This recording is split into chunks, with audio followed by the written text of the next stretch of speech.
Thanks for joining us. I'm Ann Curry. It is a crime that's difficult to see and even more difficult to stop.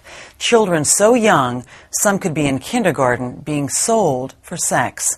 For years now, we've been reporting on this heartbreaking type of slavery, where predators half a world away can gain easy access to children for a handful of cash.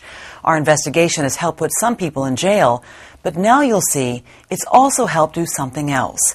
Give these children a chance at a new life. Here's Chris Hansen. To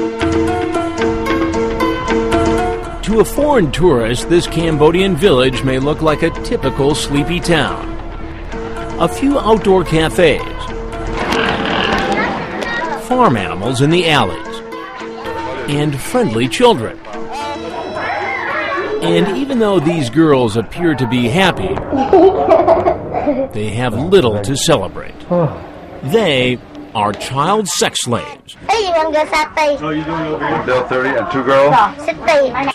Trapped in brothels where they're exploited, abused, and raped by the adults around them. Mr. Kyle, I heard a lot about you. The disgrace of a nation, the shame of the world. It's a tragedy our undercover cameras first exposed in March 2003. 5 years ago, we came to Cambodia to investigate the sale of children for sex. What we found was absolutely horrifying. Children as young as 5 years old being trafficked to Europeans and Americans for as little as $30. This is one of the girls we met back in 2003. Her name is Lam. How old are you? 10. How old? 10. She should be in elementary school. Instead, she's being offered for sale for sex. Tonight, we're going to tell you the moving story of Lam and other girls like her. What's your name? Tao, who says she's also 10, and some who are even younger. Yao. Yao. And this little girl, Ting. When we first meet these girls in 2003, we're in Cambodia undercover. We've heard that this country is a magnet for people who prey on the young and innocent, who travel here from thousands of miles away, so-called sex tourists. We've decided to follow their trail and infiltrate their perverted world. I just look. It's the only way to expose their crimes, crimes the whole world abhors. There's a special evil in the abuse and exploitation of the most innocent and vulnerable. Combating sex trafficking has been a priority for President Bush. For help, his administration has turned to people like Gary Haugen, a former federal prosecutor who runs a human rights group called the International Justice Mission. This is the kind of brutal ugliness that is sort of hard to open your eyes to, but once you do, I think as a human being, you got to take responsibility for it. Haugen's group uses tactics that are considered controversial by some in the human rights community. You basically run a sting operation. Sure. He sends his investigators undercover to gather evidence of sex slavery in other countries, then takes the evidence to local authorities to persuade them to take action. Their work has helped rescue more than 1,000 women and children around the world, including these women from a dungeon in India.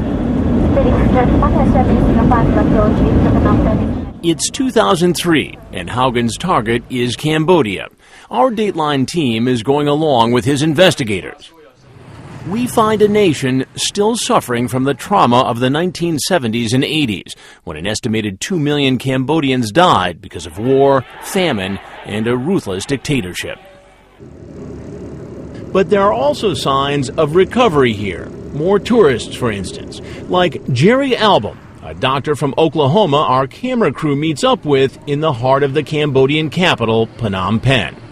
He says he likes the country so much he visits several times a year. The Cambodian people have been most welcome and most courteous at all times, and they've got some of the most remarkable architectural finds here, most notably the temples of Angkor Wat.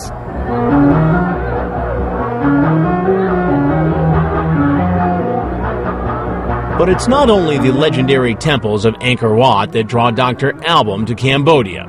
With our undercover cameras, we soon find out that, like thousands of other tourists, Dr. Album is here for another purpose. This is Martini's. It's a nightclub where young women outnumber men 10 to 1. many of the women for sale. It's also a favorite hangout of Dr. Album, as we witnessed more than once during our stay. Even though prostitution is illegal in Cambodia, finding a girlfriend for the night at Martini's takes just a few words, a few dollars, and a stroll out the door. But the action at Martini's pales compared with what else we see in this country. Everyone here seems to know about the child sex trade. Hi. Even this motorbike taxi driver right outside our hotel. Do you speak English? Yeah, I can speak. He offers to show us. Many girls. Young girls? Yes. How young? Young, maybe 12. 12? Yes. No problem. Yeah, no problem in Cambodia. But children being sold for sex is a big problem in Cambodia. Thousands of them condemned early on to a life of slavery. Is there a way to help any of them escape that dismal fate? We're about to find out as we take you inside a dangerous mission to rescue the children.